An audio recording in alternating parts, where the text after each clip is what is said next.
प्रधानमंत्री नरेंद्र मोदी 28 मई 2023 के दिन नवनिर्मित संसद का उद्घाटन करने वाले हैं। अब सवाल ये उठ रहा है कि आखिरकार 28 मई का दिन ही क्यों चुना गया इसके उद्घाटन के लिए। यह खबर गोदी मीडिया आपको नहीं दिखाएगा, लेकिन हम आपको बता रहे हैं कि 28 मई के दिन मोदी के हीरो का जन्मदिन है। सिर्फ मोदी के ही नहीं, सभी हिंदू संगठन और सभी बीजेपी के सांसदों के हीरो का, इनके आइडल का, इनके रोल मॉडल का जन्मदिन है। क्या इसीलिए 28 मई की तारीख को चुना गया संसद के नए भवन के उद्घाटन के लिए? तो हम बात कर रहे हैं संसद के नवनिर्मित भवन का उद्घाटन 28 मई को कर रहे हैं प्रधानमंत्री नरेंद्र मोदी। यह दिन इसलिए चुना गया क्यों यह दिन नरेंद्र मोदी और बीजेपी और हिंदू संगठनों के हीरो वीर सावरकर जी से कहा गया। वीर नाम पता नहीं कहां से आ गया, कहां से वीर बता दिया, जबकि इनका नाम तो नरेंद्र मोदी के नाम से मैच करता है। इनका नाम है नरेंद्र दामोदर दास मोदी और उनका नाम है विनायक दामोदर सावरकर। ये दोनों दामोदर है। तो इस दिन सावरकर का बर्थडे है, उस व्यक्ति का बर्थडे है जिसने अंग्रेजों से माफी मांगी, उस व्यक्ति का बर्थडे है जिसने टू नेशन थ्योरी सबसे पहले लोगों के सामने लाकर रखी और देश को दो हिस्सों में तोड़ने का काम किया। सबसे पहले टू नेशन थ्योरी जो लाए थे वो सावरकर लाए थे, यह बताया जाता है। 1965-67 तक जिए ये, लेकिन आजादी की लड़ाई में कहीं पर भी इनका नाम नहीं आया। नाम ये जरूर आया, ये जरूर कहा गया कि इन्होंने अंग्रेजों से माफी मांगी, अंग्रेजों से पता नहीं कुछ रुपए का पेंशन भी इन्होंने लिया। और कुछ लोग ये भी कहते हैं कि महात्मा गांधी जो देश के राष्ट्रपिता हैं, उनकी हत्या का षड्यंत्र भी सावरकर ने रचा था। ये कुछ आरोप भी लोग लगाते हैं। हम इसकी पुष्टि नहीं कर रहे हैं, लेकिन इस तरह की खबरें या आरोप हमेशा से सुर्खियों में रहे हैं। अब सवाल ये उठता है कि जो संसद, जहां पर आवाज उठनी चाहिए लोकतंत्र की, और अगर आपको उद्घाटन करना था जिस दिन, तो और भी बहुत लोग थे। सुखदेव थे, राजगुरु थे, सुभाष चंद्र बोस थे, और भी बहुत लोग थे। सरदार पटेल भी थे। चाहे तो आप उनके जन्मदिन पर आप इसका उद्घाटन कर लेते, लेकिन आपने सावरकर के जन्मदिन को चुना संसद के नए भवन का उद्घाटन करने के लिए। यहीं से लोगों को यह समझ जाना चाहिए कि यह संसद के अंदर किस तरह का काम होने वाला है। संसद जो होती है वो लोकतंत्र को बचाने के लिए, लोकतंत्र को गति देने के लिए, लोकतंत्र को आगे बढ़ाने के लिए होती है।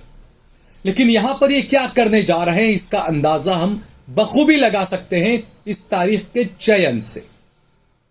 और जो नरेंद्र मोदी हर जगह अपनी फोटो लगाते रहते हैं, हर जगह अपनी फोटो खिंचवाते रहते हैं।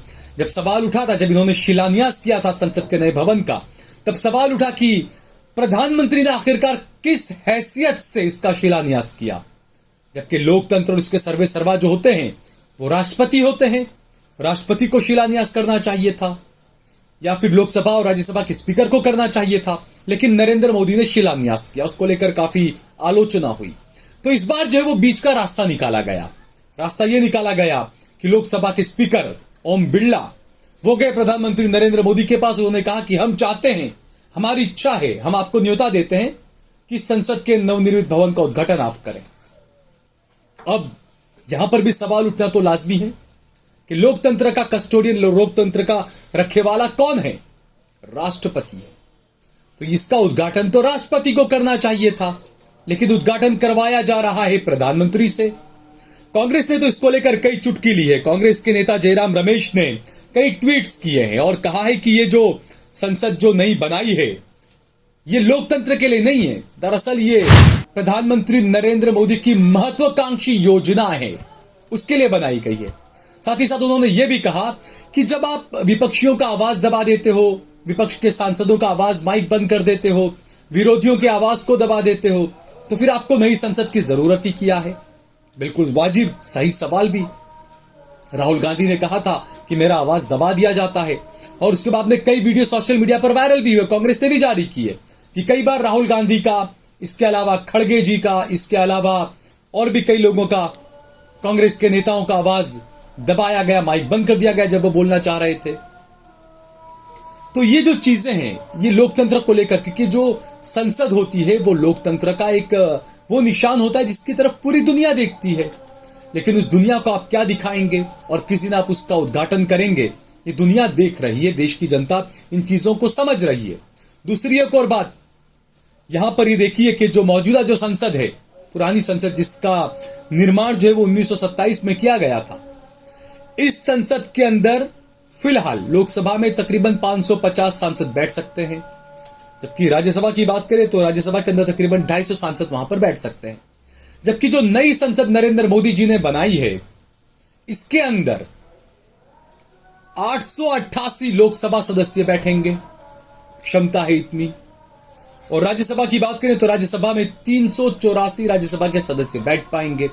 यानी आने वाले दिनों में लोकसभा और राज्यसभा के मेंबर किस तरीके से बढ़ेंगे। जो देश में लोकसभा की जो सीट है 543, उसको बढ़ाकर 850 के आसपास की जाएगी, ये साफ नजर आ रहा है। और राज्यसभा की सीटें भी 384 के करीब की जाएगी, ये इससे साफ नजर आ रहा है। इसमें मनोनीतों की जो फिलहाल जो मनोनीत किए जाते हैं 5 या 6 जो भी, उनकी संख्या भी बढ़ जाएगी राज्यसभा लोकसभा में। तो यहां पर यह सवाल उठने लगा कि आखिरकार ऐसी तो क्या नौबत आ गई कि नई संसद बना दी आपने। तो सिर्फ संसद ही नहीं बनाई है, महाशय ने अपना नया मकान भी बनाया है, अपना नया दफ्तर भी बनाया है, उपराष्ट्रपति का भी नया मकान बनाया है। ये तमाम चीजें सेंट्रा विस्टा प्रोजेक्ट के तहत की गई है और हजारों करोड़ रुपए का इसमें स्वाहा कर दिया गया है। और कॉन्ट्रैक्ट दिया गया था टाटा को। टाटा ने इसका काम किया, बहुत जल्दबाजी में इसका काम पूरा कर लिया गया। बताया यह भी जा रहा है कि गुजरात के कोई बहुत बड़े आर्किटेक्ट हैं, उनका बड़ा योगदान है संसद के इस नए भवन को डिजाइन करने में। अब संसद के इस नए भवन में क्या महात्मा गांधी की फोटो होगी? क्या जितने भी प्रधानमंत्री रहे हैं इस देश में, क्या उन सब की फोटो होगी? ये बड़ा सवाल है। और कितनी नई फोटो लाई जाएंगी, सावरकर की और भी किसकी, नाथुराम की भी लगा दे, कोई बड़ी बात नहीं है।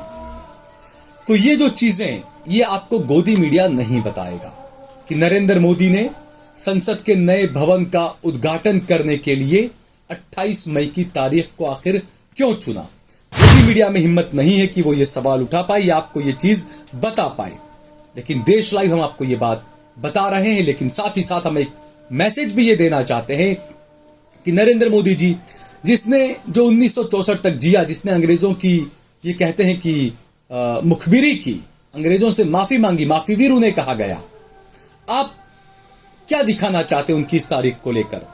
ऐसा करना मेरे ख्याल से तो भारत के महान क्रांतिकारी, जिन्होंने अंग्रेजों से लोहा लिया, जिन्होंने झुकने से मना कर दिया, जिन्होंने अपनी शहादत दे दी, ये उन सभी का अपमान है।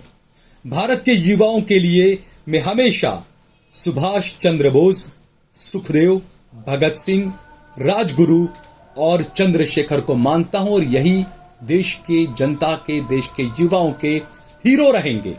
आप कुछ भी कर लीजिए, पर अंग्रेजों से 60 रुपए पेंशन लेने वाले व्यक्ति को भारत देश अपना नैतिक प्रतिमान कभी भी नहीं मानेगा।